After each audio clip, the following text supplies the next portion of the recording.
참 이 좋은 날인데도요.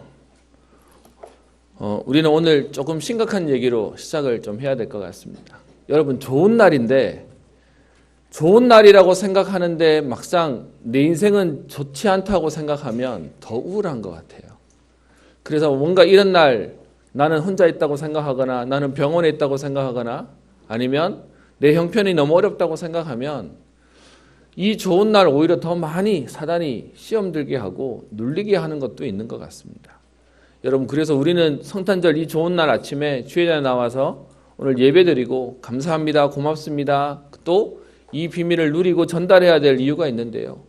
그래야 될 이유가 어제 제가 뉴스 하나를 보면서 또 마음이 들었습니다.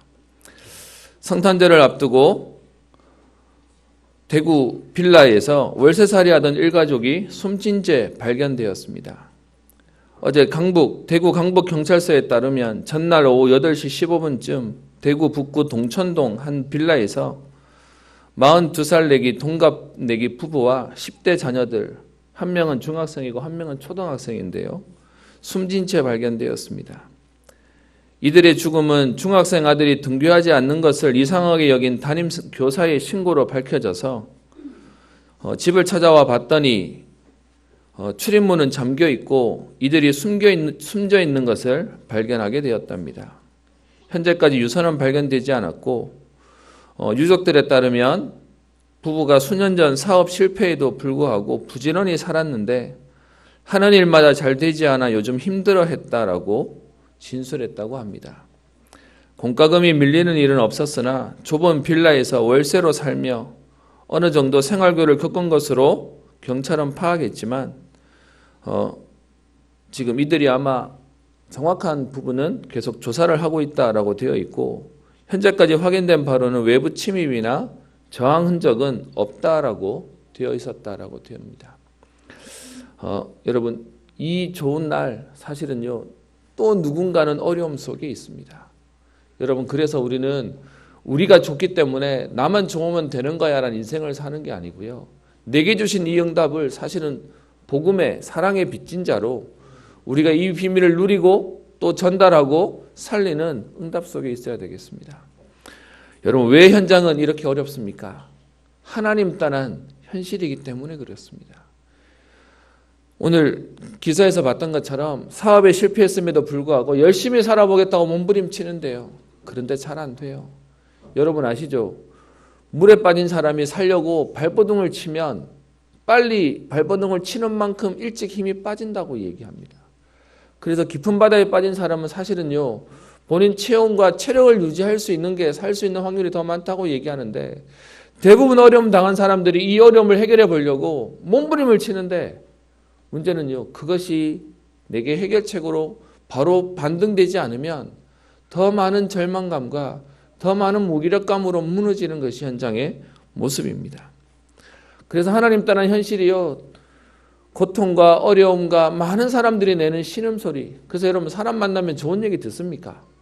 대부분 힘들다, 어렵다, 못 살겠다, 죽겠다, 뭐 그런 얘기들 하는 거죠. 그러다가 가끔 잠깐 되는 그 반짝인 것 때문에 되는 척 자기를 포장하기도 하고 과장하기도 하고 자기를 숨기기도 하는 것이 현장의 모습입니다. 이 어려움을 인간이 해결해 보려고요. 그래서 하는 게 뭐냐? 우상을 섬깁니다.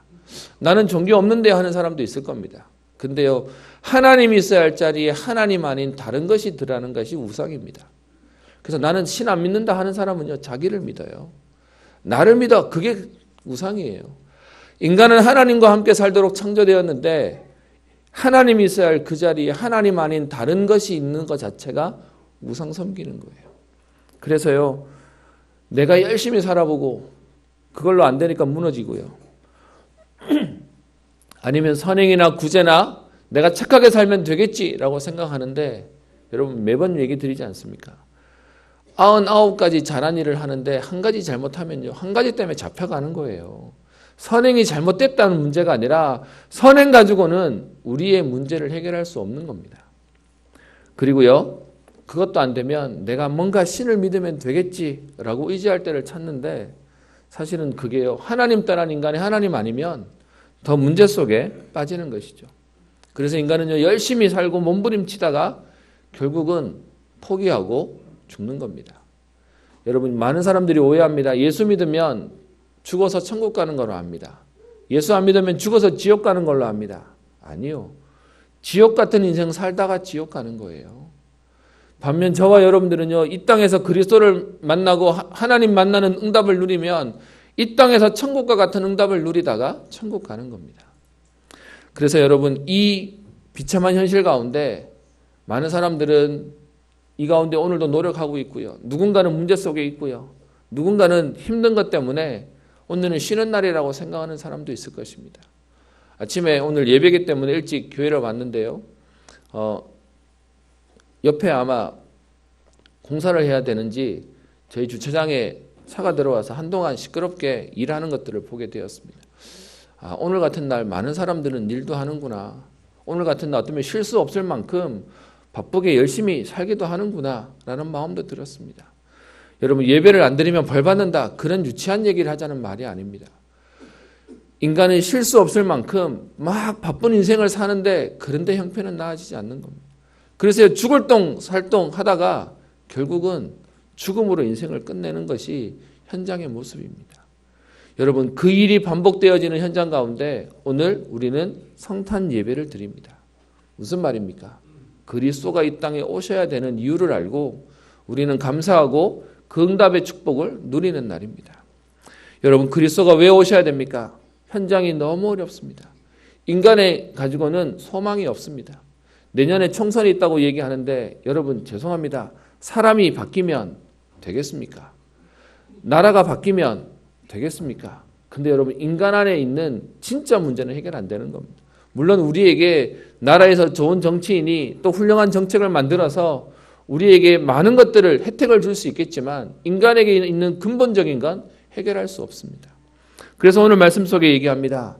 그리스도가 오셔야 되는 첫 번째 이유, 죄를 짓게 하는 사단을 멸하시기 위해서 그리스도가 오셨습니다.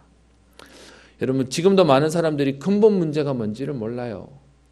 여러분, 진짜 문제가 뭡니까? 인간은 죄 문제에서 해방받을 수 없어요.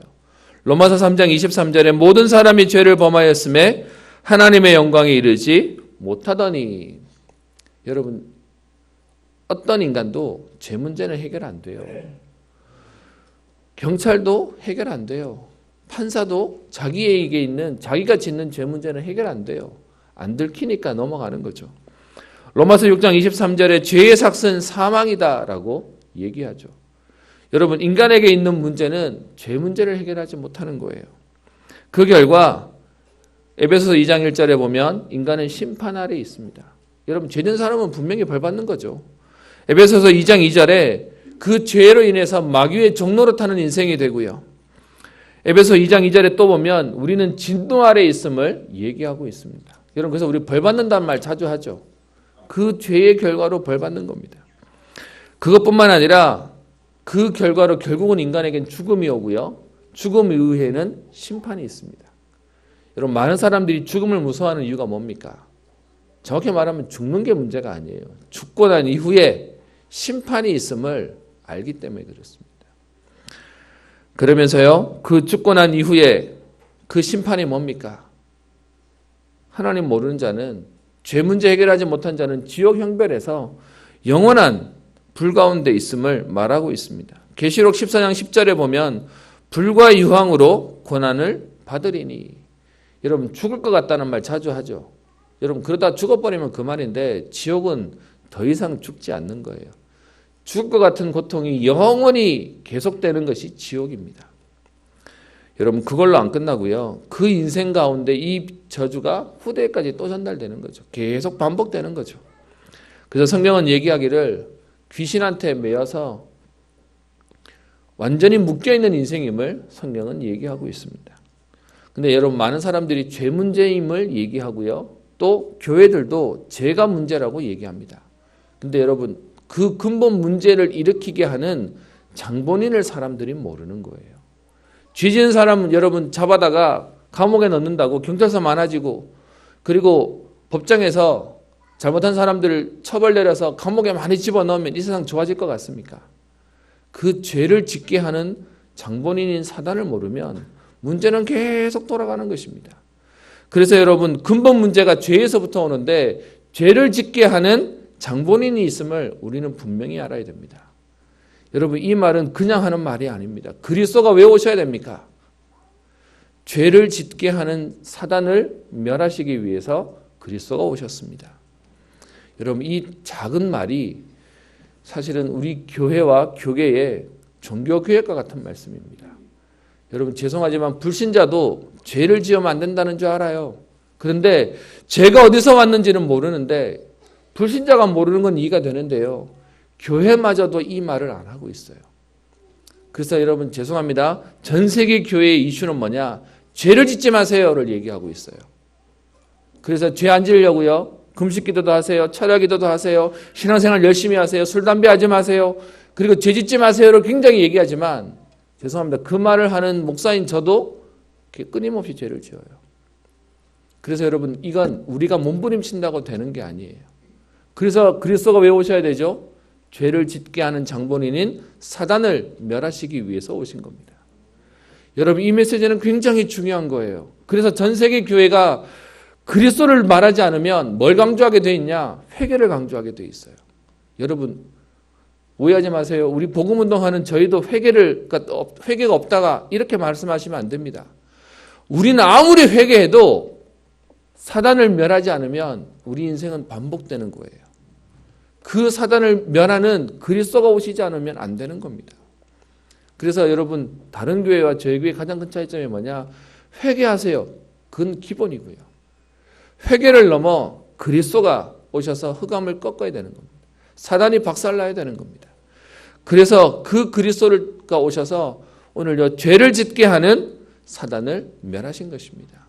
그 그리스도가 오신 날을 오늘 우리는 감사하고요. 오늘 이 시간 예배를 드리는 것입니다. 그 그리스도가 오셔서 우리에게 주시는 응답이 뭡니까? 왜 오셔야 되죠? 창세기 3장 1절부터 5절에 사단이 뱀에게 들어가서 하와를 꼬셔서 최초의 인간을 넘어뜨립니다. 에스겔서 28장 12절부터 19절에는요. 그 사단이 하나님처럼 하나님께 도전하다가 타락한 천사가 되어서 사단마귀가 되었음을 성경은 얘기하고 있고요. 이사야 14장 12절부터 15절에 하나님께 도전하다가 꺾였음을 성경은 얘기하고 있습니다. 여러분 이 영적인 존재는 똑똑한다고 해결 안 돼요. 돈 있다고 능력 있다고 해결되는 게 아니에요. 그리스도 아니고서는 해결 안 되는 응답을 알기에 그리스도가 하나님이 인간의 몸을 입고 이 땅에 오신 것입니다. 그래서 여러분 오늘 이 날은 너무 감사한 날이에요. 그냥 예수님 탄생하셨습니다. 그 날이 아니고요. 저희도 우리 아이들이 있기 때문에 우리 예수님 오신 날 예수님 생일이라고 어제 작은 케이크 하나 사려고 갔었는데요. 사람들이 얼마나 많이 오는지 제가 지금까지 대구 와서 줄 서본 것 중에 제일 길게 줄 섰어요. 그거 하나 사려고요. 막 그랬다가 이렇게 빨리 일해 주려고 옆에 와서 중간에서 묻더라고요. 뭐 사시려고 그래요? 뭐 이거 사려고 합니다. 막 얘기했더니 제 앞에 서 있는 사람보다 제가 좀 빨리 사게 됐거든요. 그랬더니 막 항의해요. 나보다 저 줄이 왜 이 줄이랑 저 줄이랑 다른 거예요?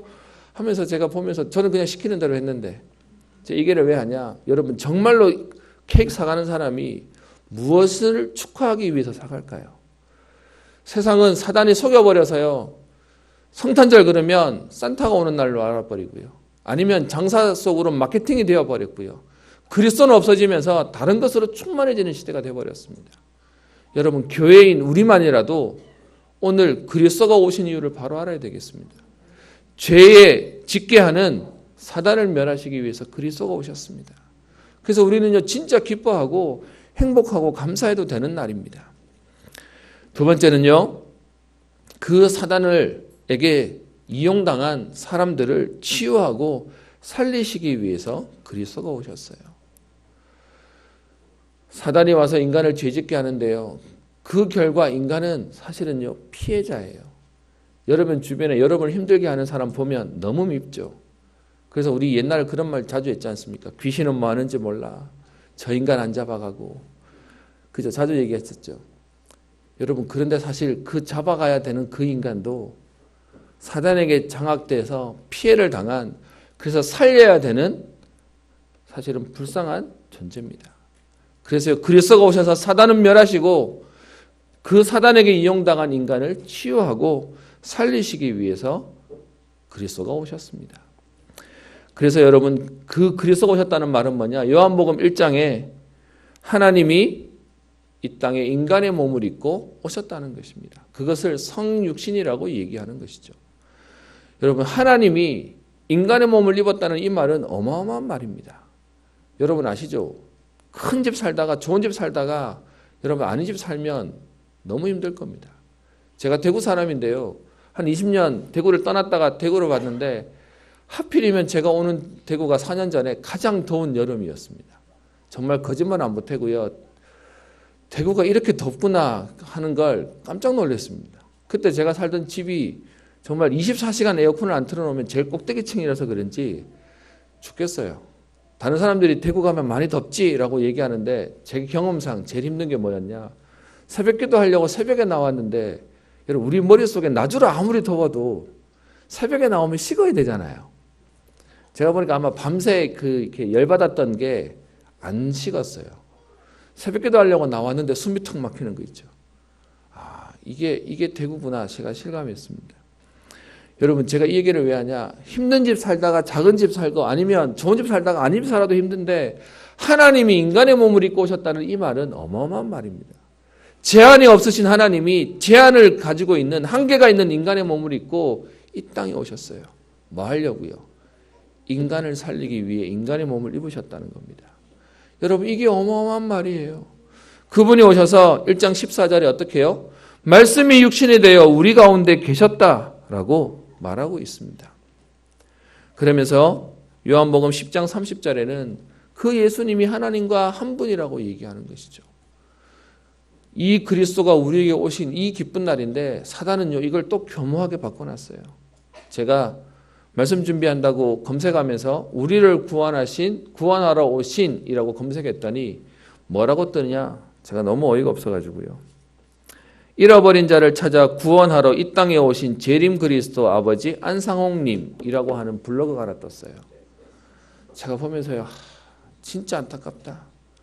여러분, 제가 그래서 오늘 말씀이 육신이 되었다는 이 말을 여러분에게 강조하는 겁니다. 그리스도가 오셨다고 우리는 말하고 있는데 지금은요, 인간이 나타나가지고 자기가 그리스도래요. 근데 그리스도 또 죽어버렸어요. 지금은 죽고 없어요. 안상홍 하나님의 교회는 그 사람은 지금 하늘나라 갔다 그러고요. 이제 하나님 어머니 이래가지고 딴 사람도 얘기하고 있습니다.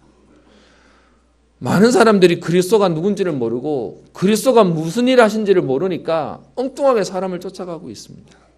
여러분, 그리스도가 되는 조건이 뭐죠? 성경대로 오셔야 돼요. 그리고요, 성경대로 죽으시고 성경대로 부활하셔야 돼요. 그리고요, 저 하늘나라에 올라가셔서 성경은 약속하고 있죠. 다시 오실 때 어떻게 오신다고 되어 있습니까? 올라감을 본 그대로 내려오신다고 되어 있어요. 여러분, 그런데 어느 날 나타나서 좀 능력 있고 사람 좀 치유했다고 자기를 그리스도라고 얘기해요. 여러분, 너무 안타까운 건 죄송합니다. 목회자의 잘못인데 교회가 잘못 가르치니까 조금 능력 있는 것처럼 보여버리면 사람들이 따라가 버리는 거예요. 그래서 여러분 기억하세요. 말씀이 육신이 되어 오셨다는 건 하나님이 이 땅에 오신 거예요. 그래서 여러분, 하나님이신 증거로 죽으신 것이 아니라 죽으시고 부활하시고 지금 하늘나라에 올라가셔서 성령으로 우리와 함께 하시는 것입니다.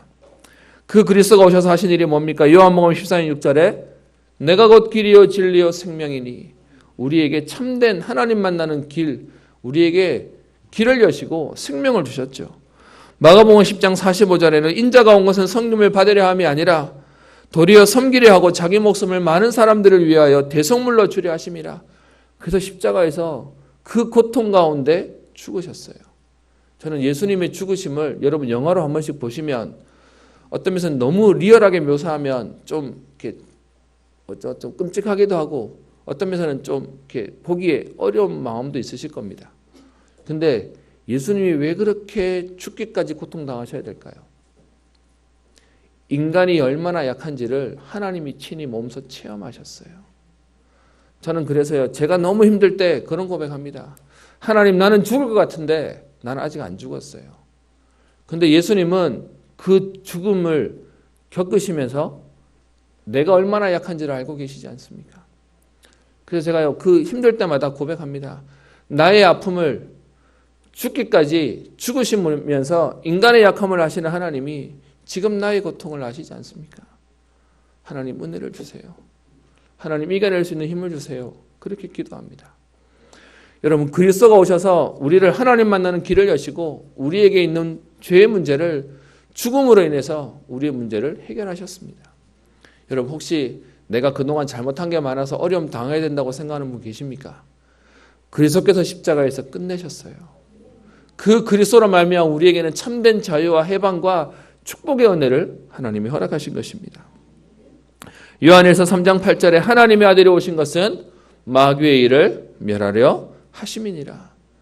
하나님 떠나고 죄 문제에 사단에게 종노릇하는 이 세 가지 문제를 해결하기 위해서 그리스도가 오셔서 참된 선지자 제사장 참된 왕의 축복을 우리에게 주심으로 말미암아 우리를 치유하고 살리시는 은혜를 허락하신 것입니다.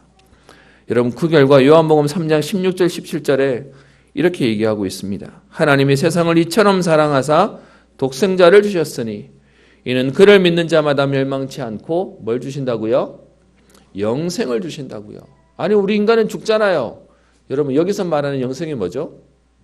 죽지만 다시 우리를 예수님처럼 부활하셔서 저 천국에서 영원한 인생을 누리도록 만드셨다는 겁니다.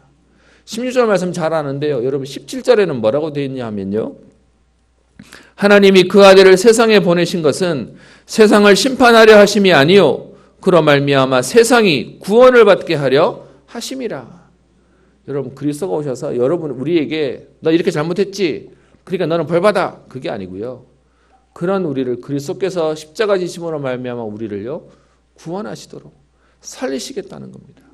우리의 이전 일을 기억하지 아니하고 옛적 일을 생각하지 아니하시고 그리스도께서 제 문제를 해결하셨다는 겁니다. 매번 얘기하지만 여러분, 천국은 죄 없는 사람이 가는 게 아니고요, 죄 문제 해결받은 사람이 가는 겁니다. 그리스도가 오셔서 사단에게 이용당한 우리의 모든 죄와 저주와 그리고요 운명을 해결하셨다는 것입니다. 요한복음 10장 10절에는 이렇게 얘기하죠. 도적이 오는 것은 도적질하고 죽이고 멸망시키려는 것뿐이요 내가 온 것은 양으로 생명을 얻게 하고 더 풍성히 얻게 하려는 것이라. 여러분, 그리스도가 오셔서 저와 여러분들을 어떻게 해요? 생명을 얻고 더 풍성히 누리도록 그리스도가 오신 것입니다. 히브리서 2장 14절에는 이렇게 얘기합니다. 죽음을 통하여 죽음의 세력을 잡은 자 곧 마귀를 멸하시고. 그리스도께서 죽음으로 말미암아 사단을 결박하셨다는 것입니다. 저는 여러분들과 함께 말씀을 나누면서요, 성경구절 쭉 말씀 정리하면서 그런 생각 들었습니다. 여러분, 이 성경 말씀 모르시는 분은 없으실 겁니다. 그런데 여러분, 진짜 그 하나님을 체험하시고 누리시는 겁니다. 여러분, 부탁이 있다면 한번 찾아보세요. 말씀을 눈으로 확인할 때 하나님이 여러분에게 성령으로 역사하실 거예요. 여러분, 말씀 가지고 한번 묵상하고 기도할 때 하나님이 여러분들에게요 체험되어진 은혜를 주실 거예요. 제가 그렇게 똑똑하지는 않습니다. 그런데 허술하지는 않아요.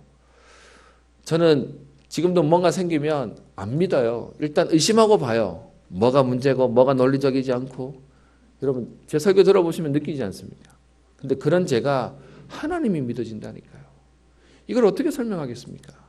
어떤 면에서 여러분, 나는 지금까지 살만해서 나는 문제를 못 만났어요 하시는 분 계시면 안타까운 게 하나 있는 게 뭐냐, 문제를 모르면 거기에 대한 응답도 얼마나 축복인지 잘 모르실 거예요.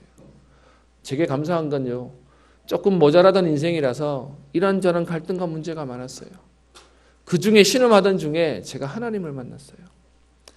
저는 그런 생각합니다. 우리 자녀들이 열심히 공부하고 어떤 면에서는 좋은 학교 나와서 좋은 회사를 가고, 여러분, 그거 성공 아니에요. 하나님 안 만나면 인생 괴로운 거예요. 제가 아직도 제대로 보지는 않았지만 우리 예전 영화 가운데 국제시장, 여러분 보신 분들 많으시죠?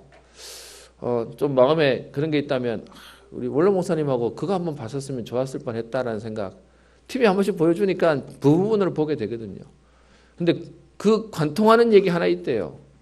그 내용의 결론이 뭐죠? 아버지, 나 열심히 살았죠.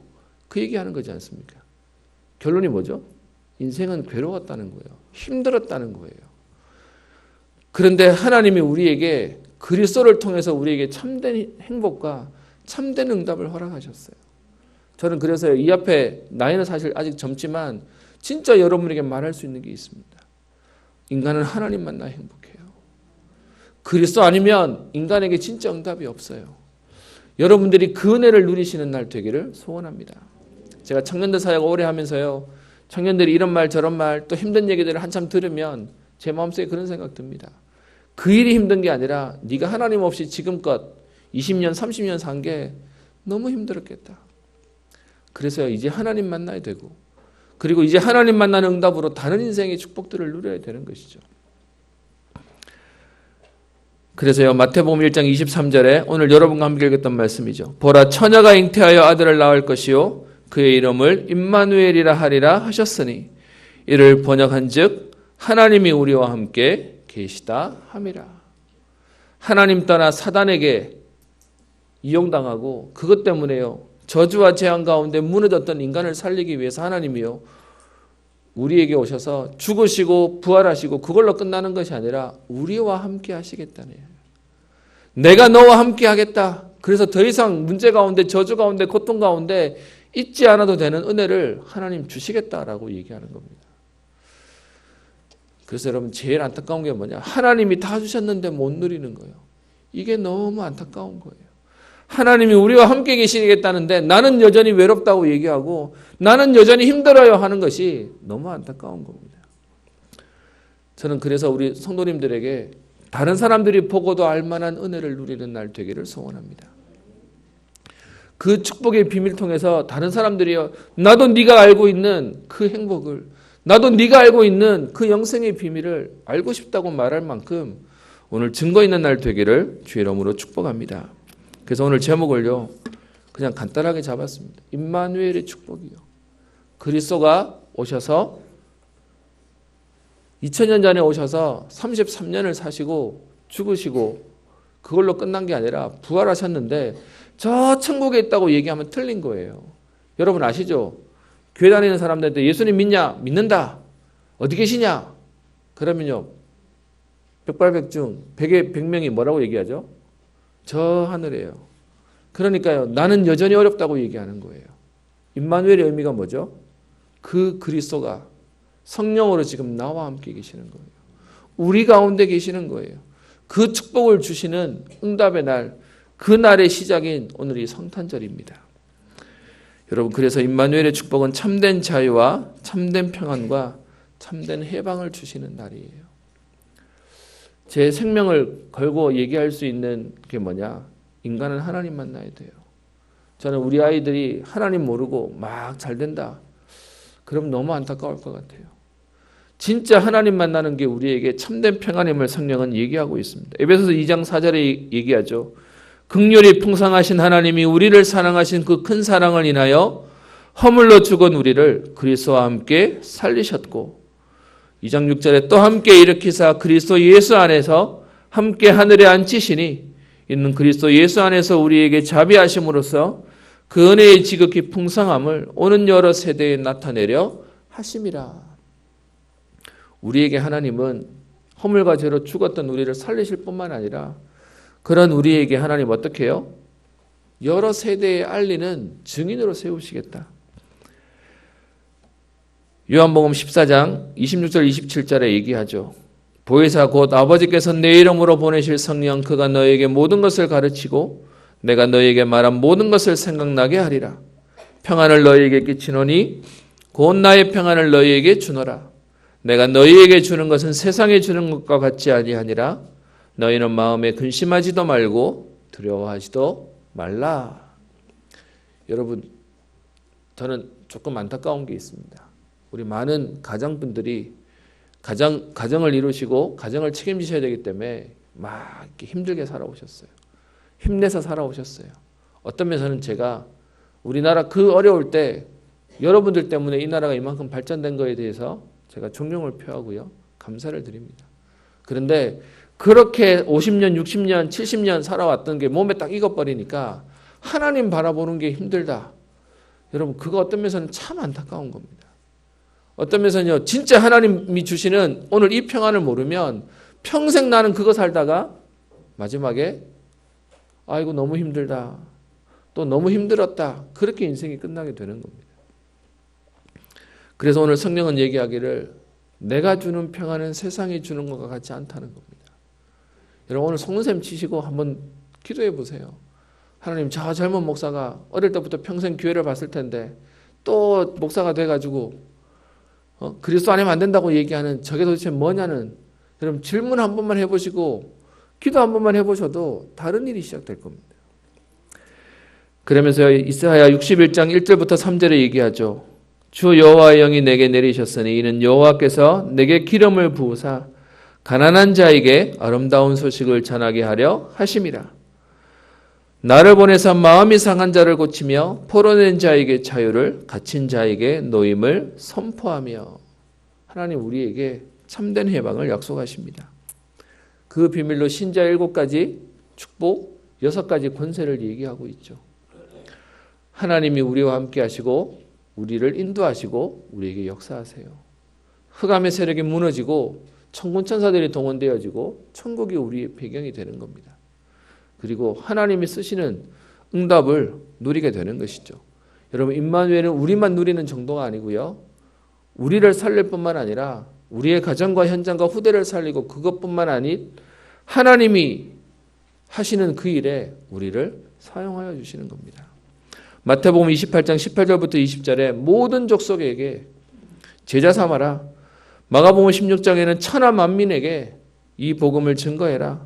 요한복음 21장에는 후대들에게, 사도행전 1장 8절에는 땅끝까지 하나님이 우리를요 사용하시겠다라고 얘기하는 겁니다. 말씀의 결론을 내겠습니다. 여러분 성탄절은 진짜 기쁜 날입니다. 그리스도가 이 땅에 인간의 몸을 입고 오셔서 우리에게 참된 해방과 응답과 축복을 주시는 최고의 날입니다.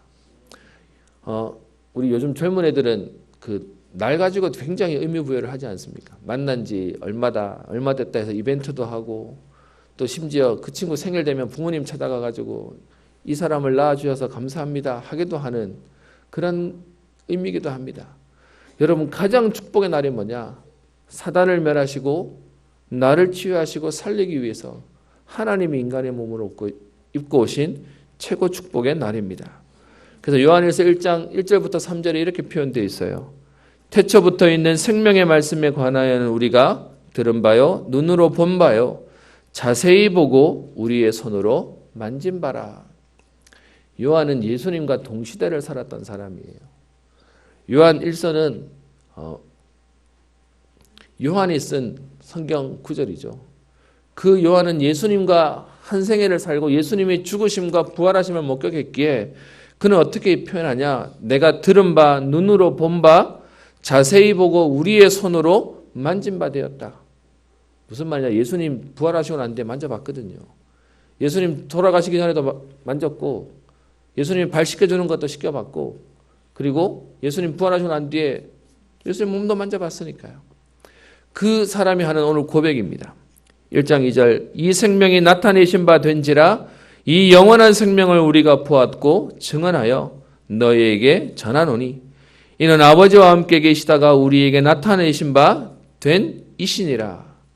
그리스도가 누군지 알았던 거죠. 하나님이 인간의 몸을 입고 우리에게 나타내셨다. 그러면서 1장 3절에 이렇게 표현합니다. 우리가 보고 들은 바를 너희에게도 전함은 너희로 우리와 사귐이 있게 하려 함이니 우리의 사귐은 아버지와 그의 아들 예수 그리스도와 더불어 누림이라. 여러분 신앙생활은 그냥 내가 와서 기도하고 가는 게 아니고요. 그분과 깊은 누림의 응답을 누리는 겁니다. 더불어 누리는 이 응답이 그것이 신앙생활이다라고 말하고 있습니다. 여러분 오늘 이 최고 축복의 날에 오늘 그리스도 때문에 행복하고요. 그리스도가 주시는 응답을 누리고요. 혹시 여러분 내 개인에게 좀 잘 모르시면 전도 현장을 가보시면 보이세요. 진짜로 그 사람에게 그리스도 때문에 힘을 얻고 살아나는 것들을 보면 예수 그리스도가 맞구나에 대한 부분들이 보여질 것입니다. 여러분 오늘 이 그리스도를 누리는 최고 축복의 날로 오늘 그래서요. 여러분 감사한 응답을 누리시고 또 이 비밀로 가정 살리고 후대 살리고 현장 살리는 축복의 걸음 되시기를 주의 이름으로 축원합니다. 기도합니다. 살아계신 하나님 아버지, 하나님 떠난 현실의 고통과 어려움 속에 저주와 재앙 가운데 있사온데 인간의 힘으로 해결할 수 없음을 아시고 하나님 인간의 몸을 입고 그리스도로 이 땅에 오셔서 사단을 멸하시며 인간을 치유하시고 살리시며 영원히 함께 하시는 임마누엘의 축복을 주신 주님께 감사를 드립니다. 최고의 축복의 날을 누리게 하시며 하나님 이 날에 증인되게 하시고 하나님 이 일에 하나님께 최고로 쓰임받는 제자의 축복을 누리는 응답의 걸음 되게 하옵소서. 오늘 예배드리는 이들 때문에 저들의 가정과 가문이 후대가 살아나게 하시며 지역과 민족과 저들의 업이 살아나는 축복이 있게 하옵소서. 감사드리며 살아계신 예수님 이름으로 기도합니다. 찬송가 110